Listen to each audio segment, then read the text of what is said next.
Hello, everybody, and welcome to the show today. I'm glad you could join us. So there's a lot of craziness happening in the world right now and a lot of uncertainty. And so in that, I wanted to make sure that you have some peace of mind when it comes to your finances and where your money should be invested, what you should be doing to make sure that you are secure short-term and long-term. So with us today is John Stoj. Now, John is likely the only investment advisors that you're ever going to meet who's managed both $3.5 billion and a sushi kitchen, which is probably very true. John's career in finance began on Wall Street, trading for over 25 years ago with stops at investment and commercial banks, money managers, and even his own hedge fund, and has uniquely prepared him to see the financial services industry for what it is, flush with companies and professionals far more focused on their own best interest than their customers. Now, John believes sincerely that done well and delivered fairly, good financial advice is more valuable than it costs and worth buying. Now, unfortunately, through his experience, he knows that banks, broker-dealers, insurance companies do not have their customers' best interest in mind. They have their own in mind instead. And on top of that, John brings to the table experience opening, running, and selling a small food service business.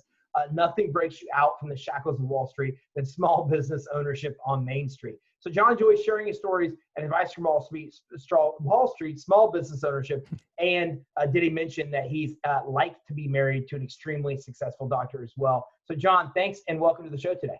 Oh, thank you, Ty. Boy, what an introduction. I feel like I saw my life flash before my eyes. Well, you've done a lot. I mean, from Wall Street to I can't say Wall Street today apparently, but from Wall Street to sushi kitchen, how's that work? Well, yeah, that was my 180 turn that I made 10 or so years ago. And I did it. I spun right back around eventually, but when the financial crisis hit, I got a bit disillusioned, I'd say, with the financial world, and with what I would call bad performers, bad actors did in the business that I essentially loved so much. I really enjoyed working in structured finance, which is what my concentration was, and we were sort of the epicenter of the reason for the big blow up in the financial world.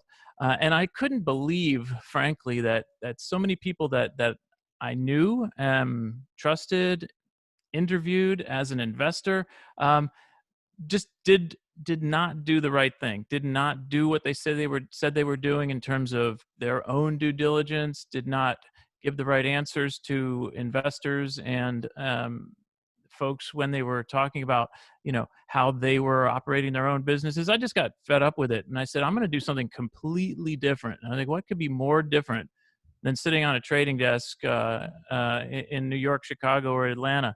And I opened up a sushi restaurant. I call it a restaurant just because it makes it easier for people to understand, but I really opened up a sushi production company. And the reason why I did that, low barriers to entry. It's food, right? And I thought that I could create something that one day I could sell. And so, luckily, I did that. I won't bore people with the nitty gritty of what it's like to open up a food service business. Let me tell you, there's a lot more regulation than you might have guessed otherwise. But I sold the business when my wife and I had our son, and it didn't make sense for me to be doing overnight sushi production any longer, and sat on the sidelines, did a little bit of stay-at-home dad until my son was in kindergarten, and then I looked to rejoin the working world. And frankly, the most sense that I could come up with was going back into finance, but going back in with eyes wide open and doing it the right way. And so that's why I founded Verbatim Financial. So let me ask you a question there. I mean, what is it that's wrong with the industry and the problem you're really looking to solve that you think that people that need financial help are really struggling with? I think the toughest thing is the incentives are all structured to benefit the businesses and not the clients. And it doesn't have to be You don't have to be thinking about, oh, there's some evil Wall Street bank that's acting, to soak money from everyone. Um, it's at every level, because your bonuses are determined by how much you made that month or that year, not whether you're doing good for your clients long term. Um, if you are working for any of the big wirehouses or big investment banks, a large degree of your compensation is going to be based on some form of commission. Um, and when you are paid to sell something, it's human nature to sell that thing that pays you the most. It just makes sense. And I don't fault ever salespeople for trying to make a living by any stretch of the imagination. But when you start thinking about finance, and especially personal finance, when people are putting their own money up, uh, essentially for all these investments, and it's their retirement, it's their futures that you're concerned with.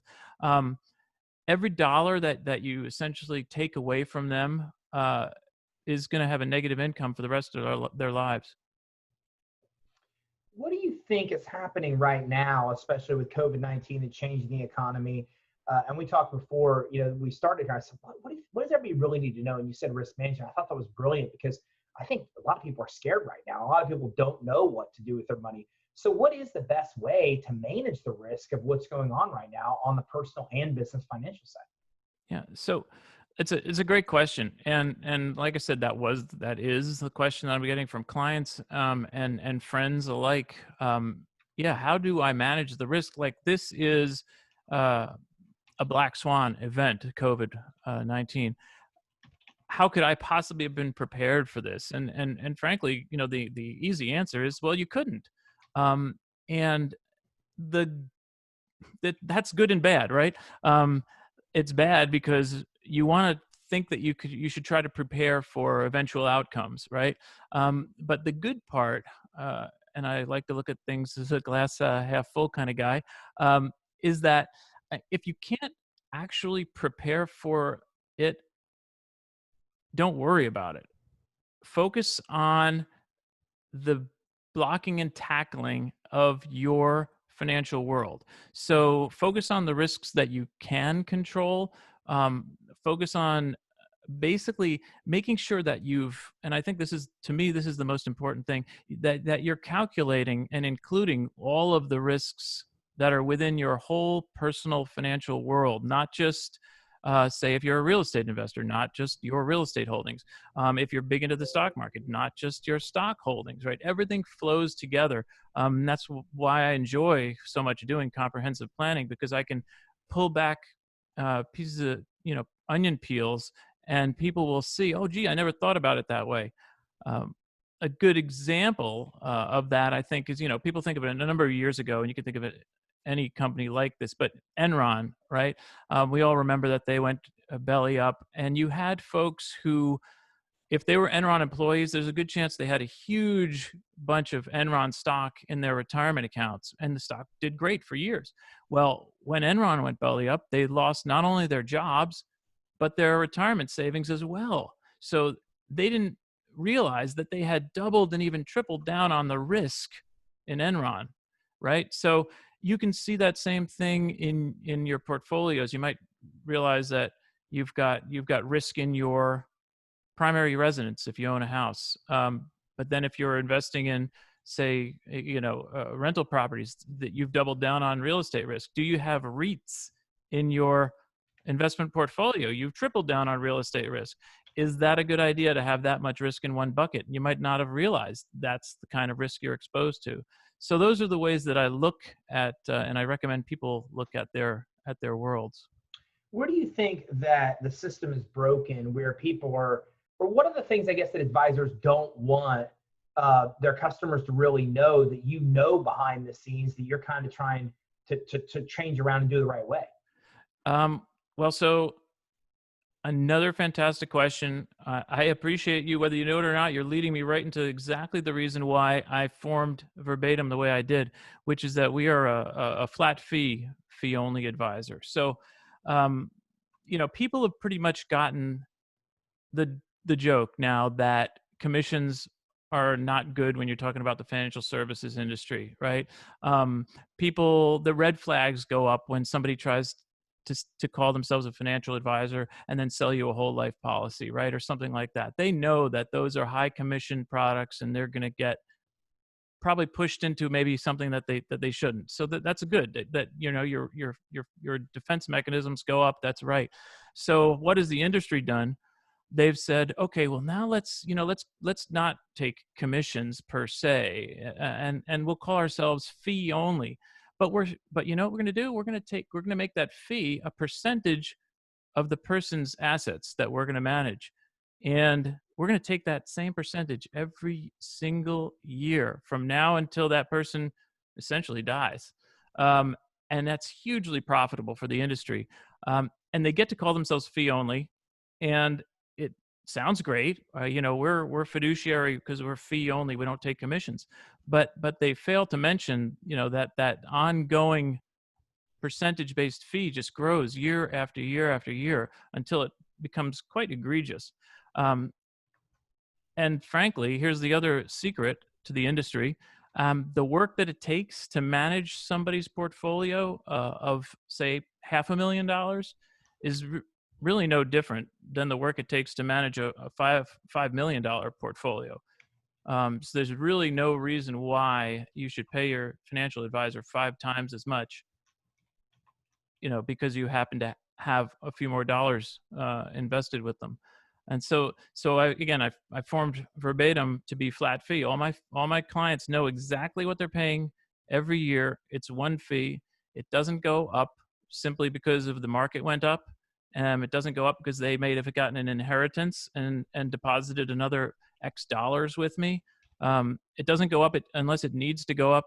If there's some, obviously massive complication with their financial lives, but otherwise it's clear, to the point, easy to understand.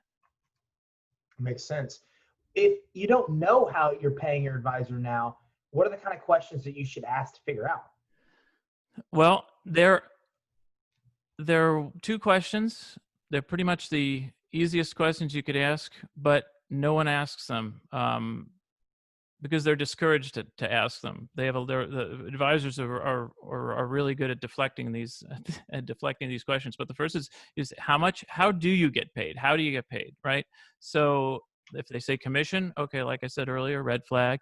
But if they say fee only, and I take a percentage of your assets under management, okay, great.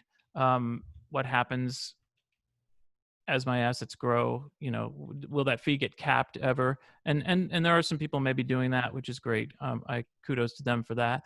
But the second question, and this is also really important, is what are the total fees and expenses that I will pay for working with you? Because a lot of times many advisors will end up placing their clients in mutual funds and other investment vehicles that have additional fees that kick back to the advisor, but the client is paying both the fees to the advisor for the management and the fees to the funds for the management of the funds. And so you can really get crushed on fees. Say if you have 2-3% that you're giving away every year in fees, when you're in a low interest rate or low return environment, that could eat up your investment returns pretty quickly.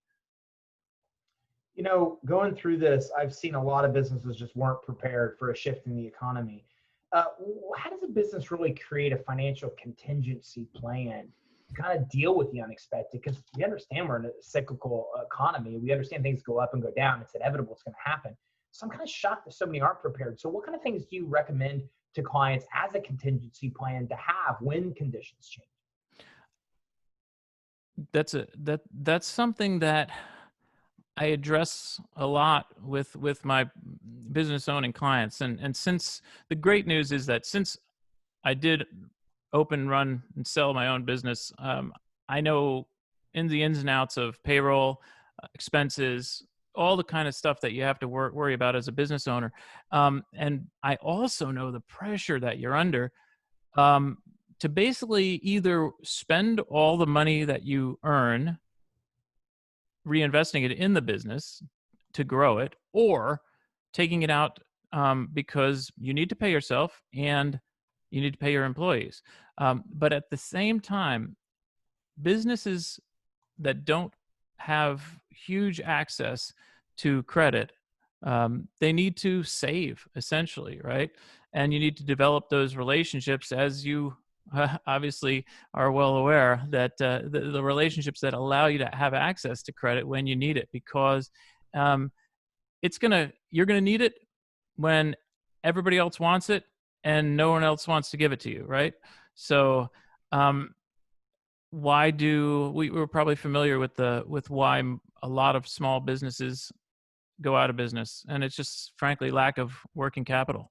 And so if you can keep capital on hand, just like in your personal world, you should have an emergency fund of X months living expenses, such that if you lose your job, if like during this COVID situation, you're eligible for unemployment, but the unemployment offices get so backed up that the checks never get to you, you have to be able to live. You can't, you have to feed yourself and your family. Your business has to feed itself by covering its fixed costs, and to stay alive, right? So those are the things that I tell people to worry about, or I recommend that they look into for sure.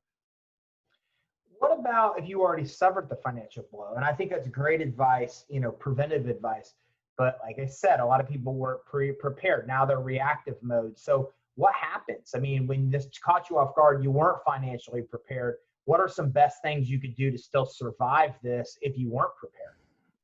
Okay, so some of it, I love lists, right? And you need to make a list of what is absolutely essential and what you can let go, because if you're really totally unprepared, you don't have any money, hopefully your suppliers, your landlord, etc., if you've maintained good relationships with them over the years, which is another hugely important thing, right? Every business is a relationship business. um, they may let you slide a little bit on payments, but you're still going to have to attempt to operate your business at some point. And I think one of the interesting things about this that I've seen is that, we see so many articles, I think, that talk overly dramatically about the world will never be the same after COVID, all the businesses that will be completely different. I have a different point of view. My view is that everything will be a lot more normal, a lot more quickly than we're seeing in the press right now. Somebody's listening to this podcast, and in 6 or 12 months, they can see whether I was right or wrong. But the thing is that the difference that I think you will see in businesses is that the ones that realize that went through this and realize, they're going to realize there are things that they could drop, right? And the businesses that survive and make it to the other side are going to be leaner, and they're going to be more ready to roll through the next problem. And there will be another problem, right? We know it's going to happen. What about capital? I mean, you have a lot of business owners that are looking for capital. So what do you recommend to them as some of the best ways right now to be able to get capital if they need it? So it's tough because it really depends on, again, the size of the business, your relationships with your banker. Hopefully, again, you've cultivated those relationships.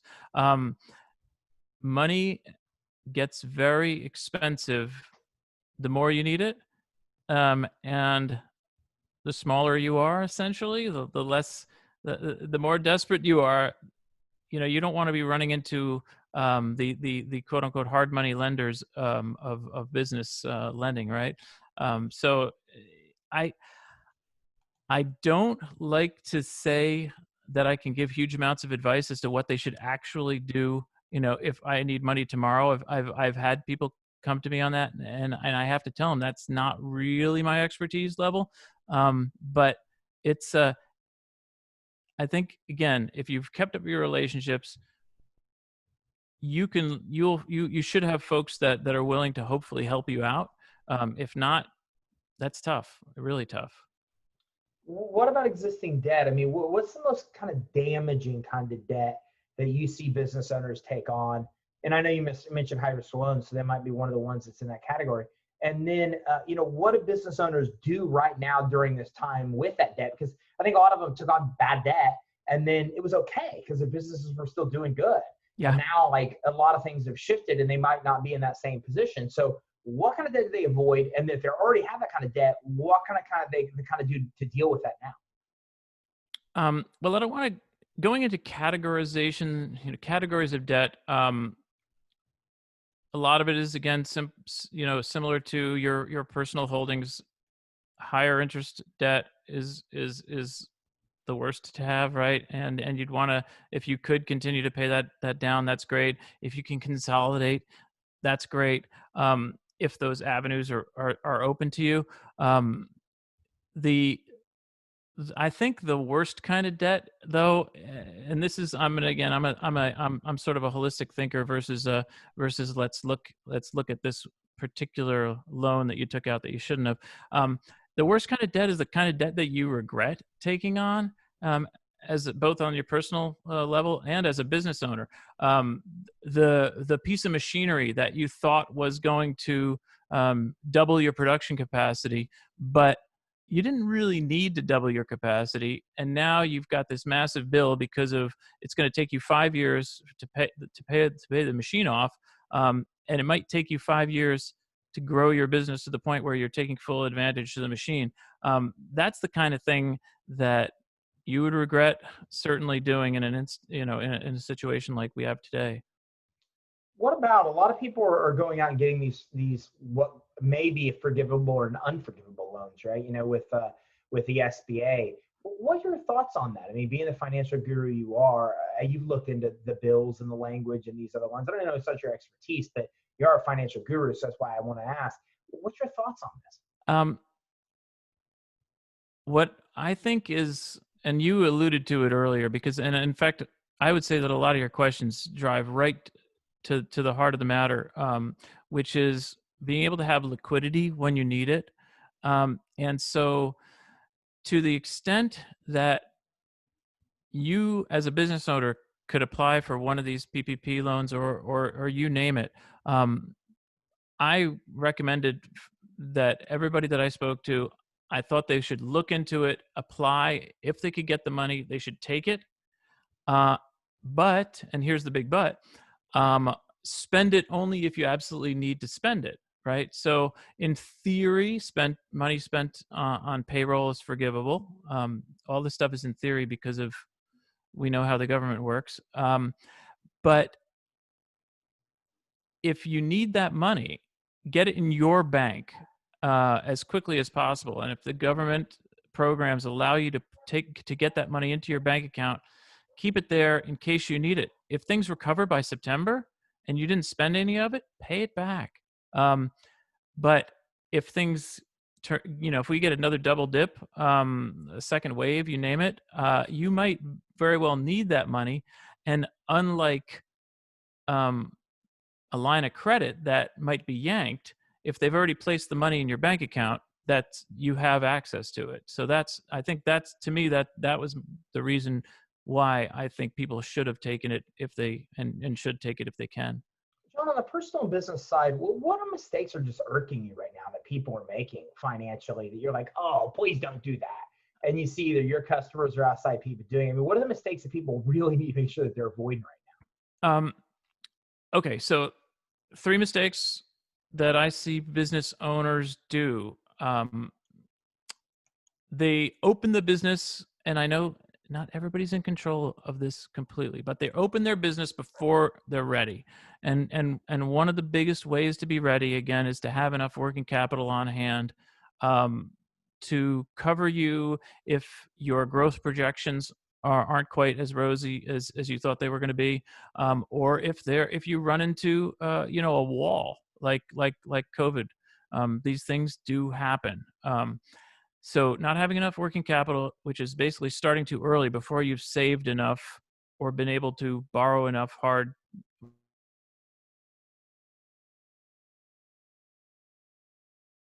growing too fast, right?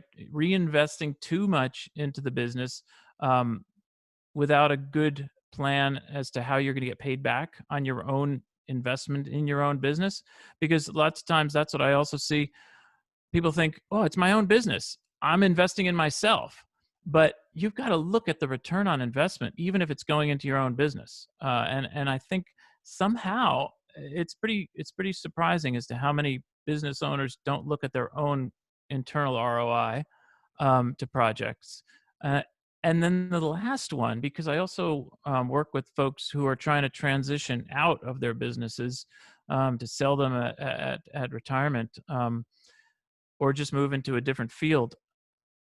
A lot of times, business owners forget that they need to always keep that business looking good to an outsider.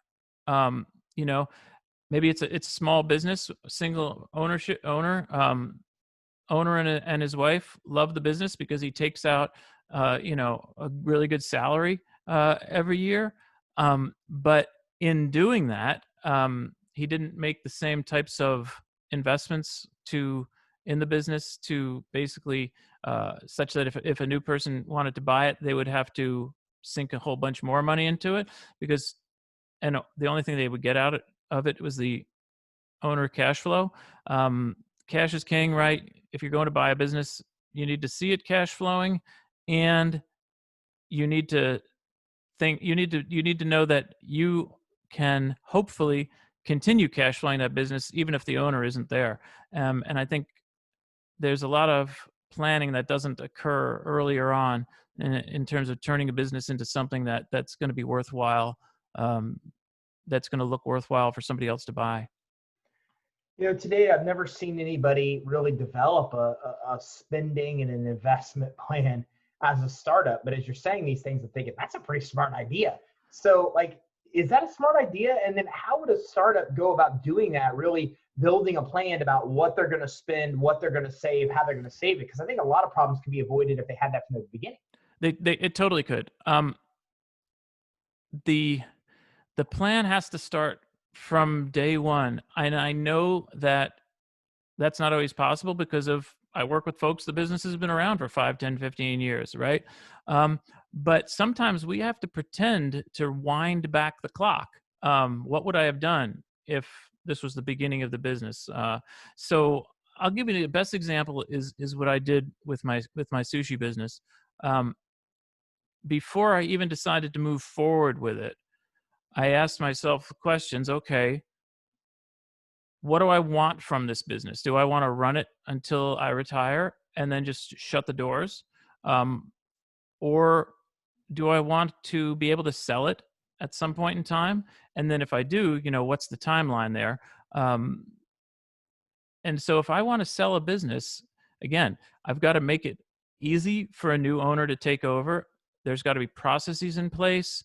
Um, it's got to cash flow in the right way for an owner, or for if you're an owner, you might want to buy in a business as an investor, and you might want to pay a general manager to run it, right? These are different ways you got to be able to look at these things and figure out how is it going to look best to the person that might buy it from you.